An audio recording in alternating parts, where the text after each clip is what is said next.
Models of curriculum development, इसकी बड़ी मुसीबत है।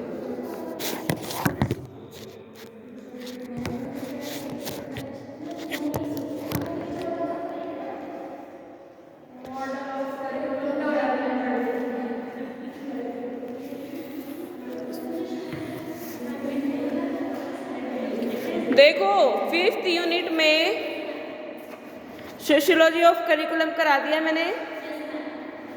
अब है इसमें 4th लाइन में देखिए मॉडल्स ऑफ करिकुलम डेवलपमेंट, ठीक है। इसके आगे आएंगे हिल्डा तापा मॉडल, और इसमें भाई मिटन रहा है, पता नहीं क्या क्या कौर है शायद। ये दिखाइए कोई अपना सिलेबस।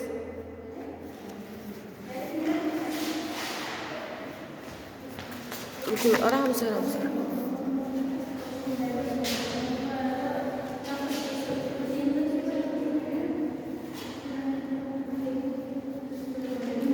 हाँ, core curriculum, activity curriculum,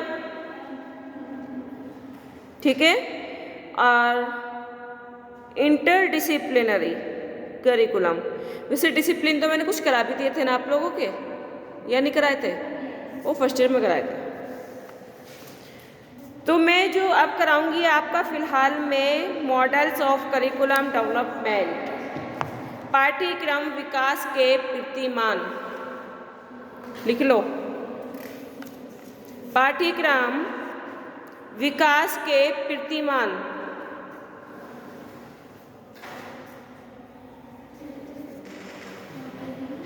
models of curriculum development,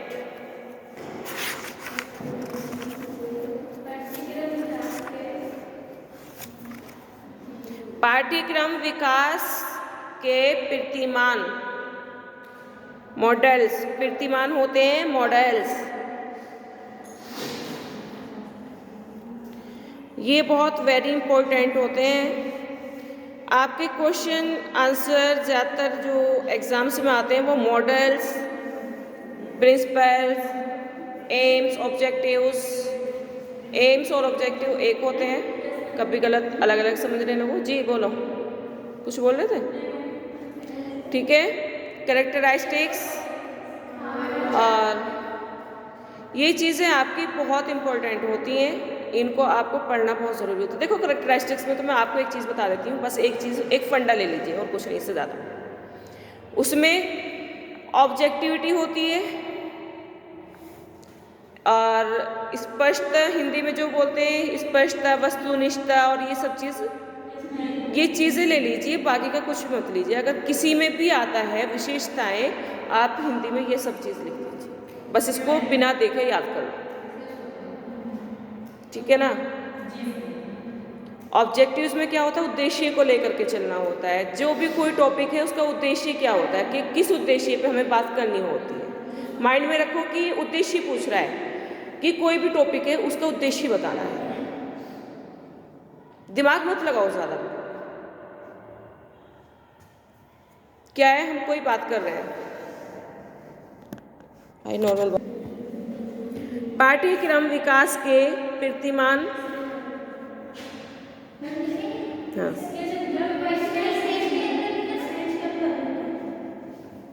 कि किसी अनुसंधानकर्ता को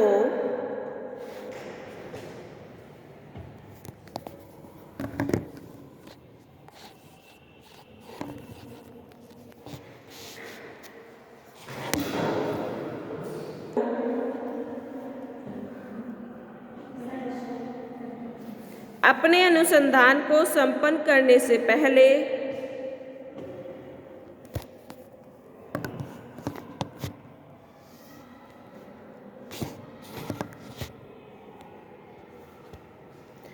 अनुसंधान से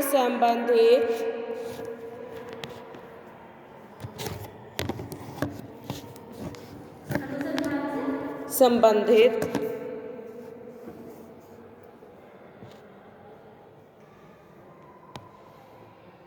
कतिपय अवधारणा को समझना आवश्यक है। मैं इसमें आपका मीनिंग और डेफिनेशन करा देती हूँ, उसके बाद में मैं सारे आपके टॉपिक जो है ना हेडिंग में लिखवा दूँगी पॉइंट्स में। इन अवधारणाओं में से ही कुछ प्रमुख अवधारणाएं हैं।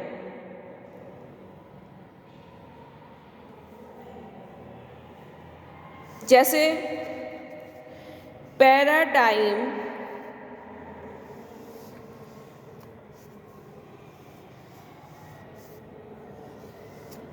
पैराडाइम प्रतिरूप मॉडल होता है ये डाइम, पैराडाइम प्रतिरूप मॉडल, सिद्धांत थ्योरी आदि।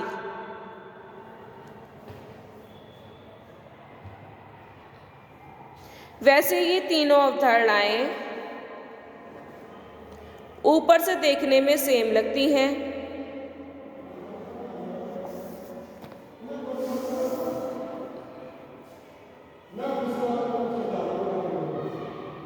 लेकिन वास्तव में इनके मध्य या बीच में कुछ अंतर है।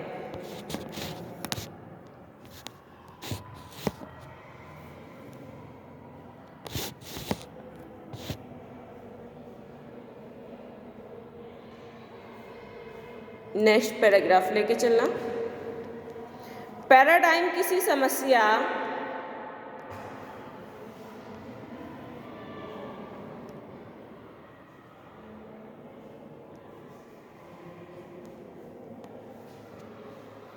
उपकल्पनाओं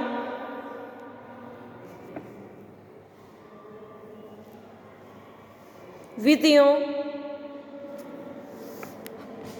पद्धतियों कार्य जो कार्य होते कार्यों मान्यताओं आदि की रूपरेखा का समूह है।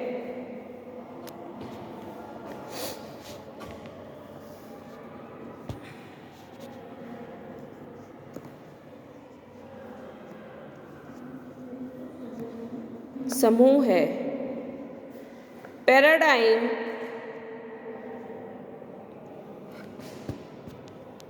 समस्या से संबंधित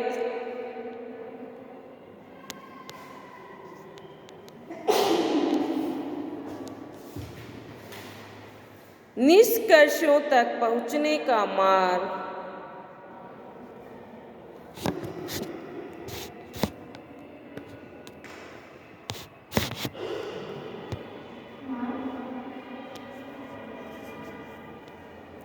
ढांचा या रूपरेखा है।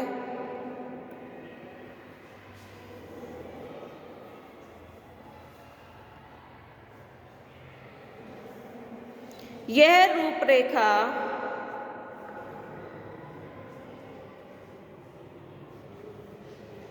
अत्यंत व्यवस्थित और क्रमबद्ध होती है।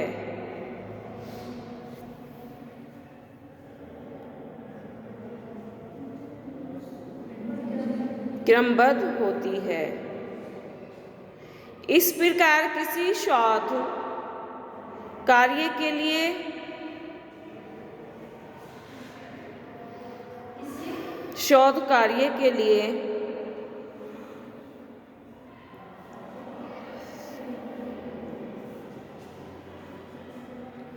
व्यवस्थित और क्रमबद्ध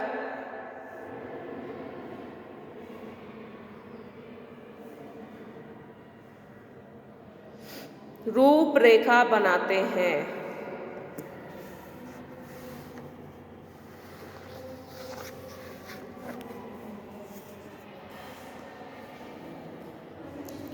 वही पैराडाइम है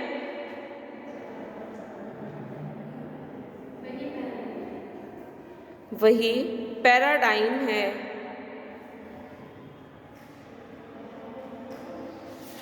कीर्तिमान मॉडल भी इसी अर्थ में प्रयुक्त होता है, मतलब दोनों सेम है।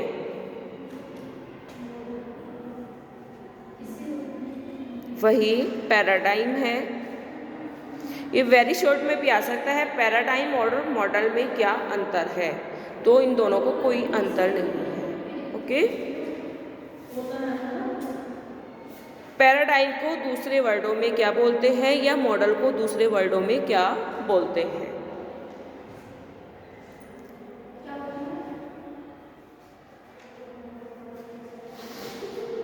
वही पैराडाइम है। कीर्तिमान मॉडल भी इसी अर्थ में प्रयुक्त होता है। ठीक है, पैराडाइम और कीर्तिमान, देखो ये है वेरी इंपॉर्टेंट, लिखो लिखो, पैराडाइम और कीर्तिमान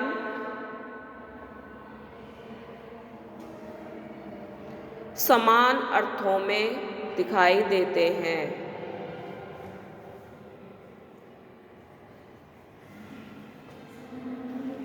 लेकिन फिर भी इनमें अंतर है। ये अंतर बता रहा है यहाँ।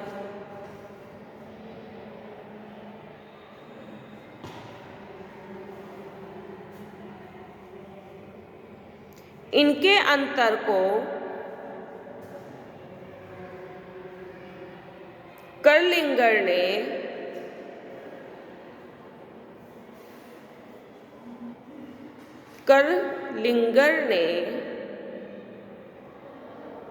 स्पष्ट करते हुए लिखा है कि पैराडाइम में मूल्य वैल्यूज को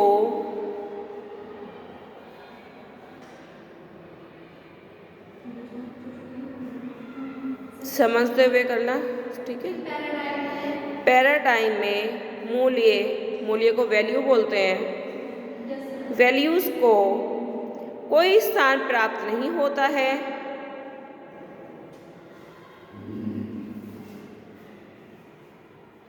जबकि कीर्तिमान बिना मूल्यों के नहीं चलता है।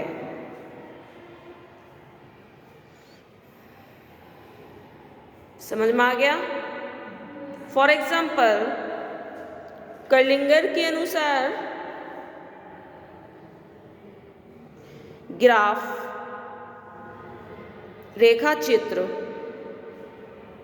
शाब्दिक कथन आदि सब पैराडाइम के अंग हैं। समझ में आ गया? कर्लिंगर के अनुसार क्या क्या है? पैराग्राफ, यस, इनको हमेशा याद रखना। पैराडाइम और कीर्तिमान सेम है, लेकिन फिर भी थोड़ा थोड़ा अंतर है। ठीक है, चलिए डेफिनेशन लिखिए। आपका ये अर्थ हो चुका है। डेफिनेशन है, थियोडेरसन के अनुसार, आधा है थियोडेरसन के अनुसार, इंग्लिश में है THEODERSON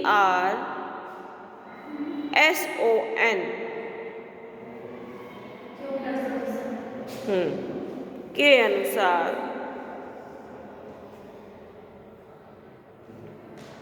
पैराडाइम को किसी भी शोध कार्य की रूपरेखा,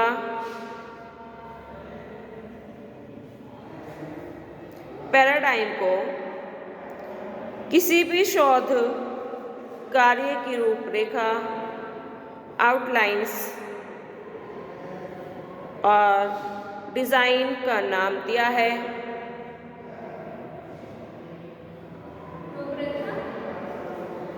रूपरेखा, आउटलाइंस, इंग्लिश में आउटलाइंस बोलते हैं, और डिज़ाइन का नाम दिया है। यह समस्या के विश्लेषण का एक उपागम है, अप्रोच है।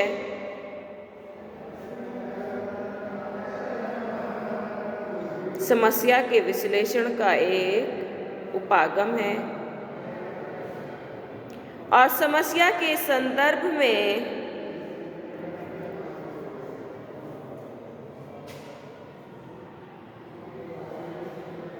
निष्कर्ष निकालने में सहायता करता है।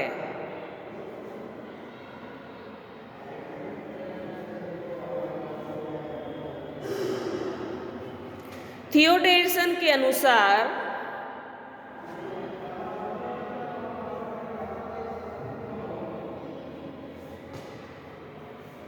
पैराडाइम किसी समस्या के अध्ययन को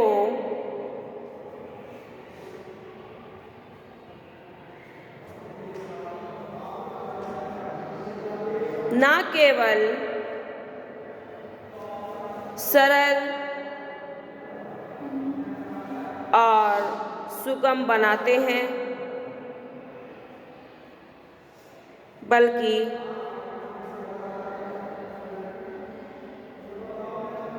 शोध कार्य से संबंधित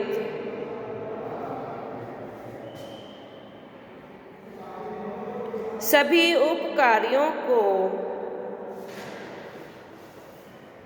व्यवस्थित और क्रमबद्ध रूप प्रदान करते हैं। ठीक है जी। नेक्स्ट डेफिनेशन क्रोनबेक के अनुसार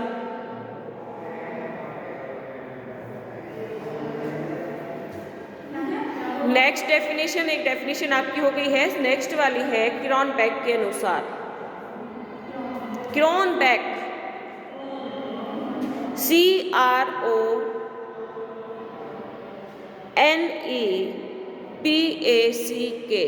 क्रोनबेक के अनुसार लिखे। क्रोनबेक ने भी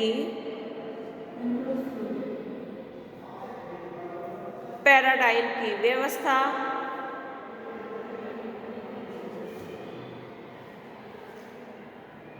इन्हीं कार्यों में की है।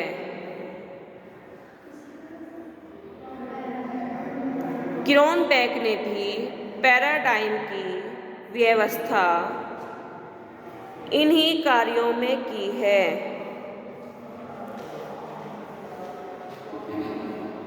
क्रोनबेक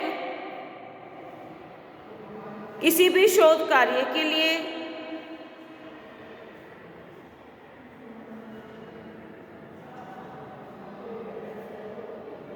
पैराडाइम को अपरिहार्य मानते हैं।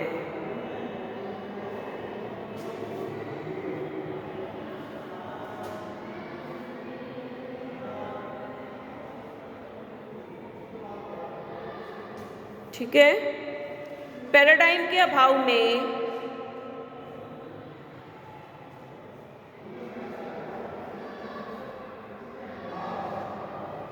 शोध कार्य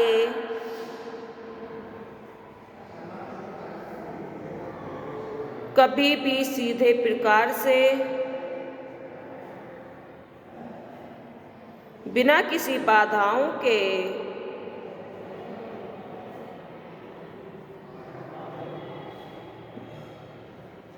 अपने गंतव्य तक या अपने रास्ते तक नहीं पहुंच सकता है।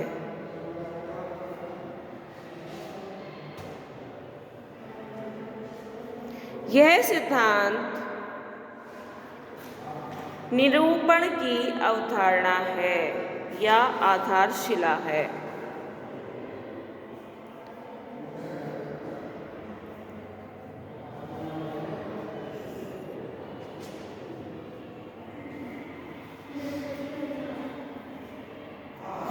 प्रत्येक सिद्धांत के निरूपण में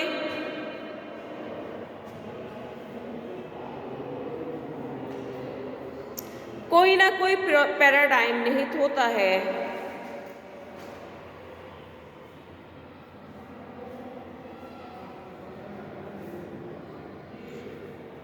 अतः जब कभी भी कोई शोधकर्ता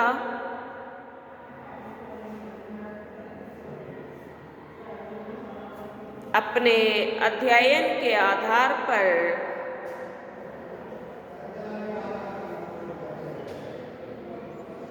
किसी सिद्धांत को निरूपित करता है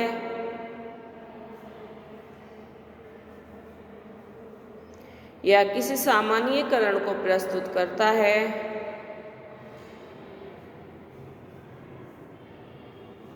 तो उसके पीछे कोई ना कोई पैराडाइम अवश्य होता है। समझ में आ रहा है क्या है ये?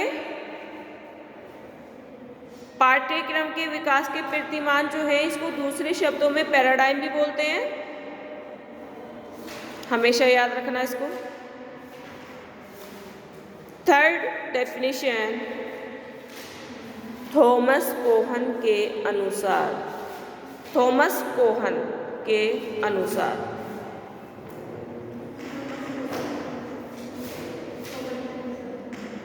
थॉमस कोहन के अनुसार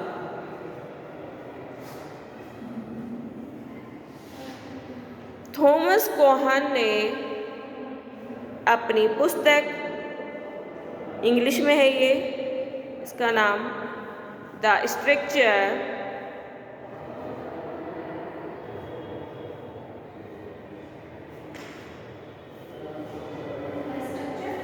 ऑफ साइंटिफिक रिवॉल्यूशन REVOLUTION,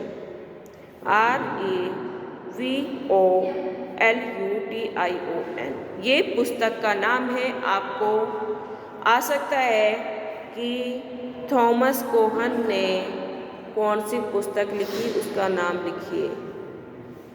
लिख दोगे? अच्छा, शॉर्ट में नहीं आते हम? वेरी शॉर्ट में?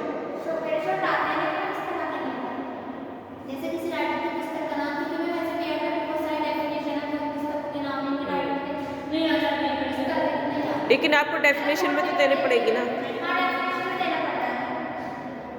लिखो, इस पुस्तक में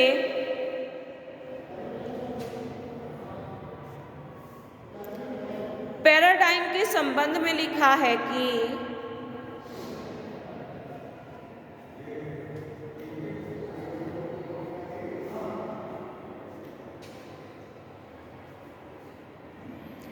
प्रत्येक समुदाय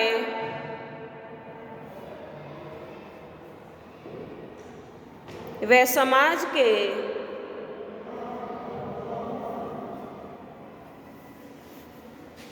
अपने कुछ विशिष्ट मूल्य,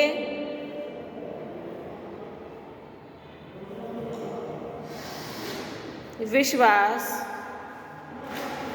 मान्यताएं और अवधारणाएं होती हैं।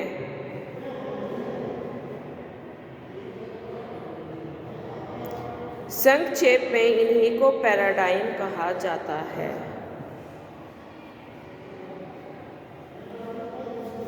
ठीक है, आपका ये डेफिनेशन और मीनिंग आपका हो गया है। ये जो वेरी वेरी वेरी इम्पोर्टेंट है, ये सब मैंने आपके कराए हैं फिलहाल में। आगे है इसका यूटिलिटी।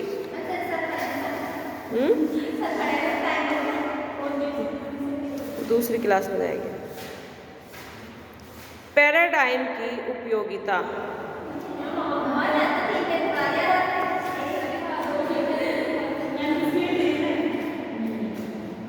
अब नहीं करोगे?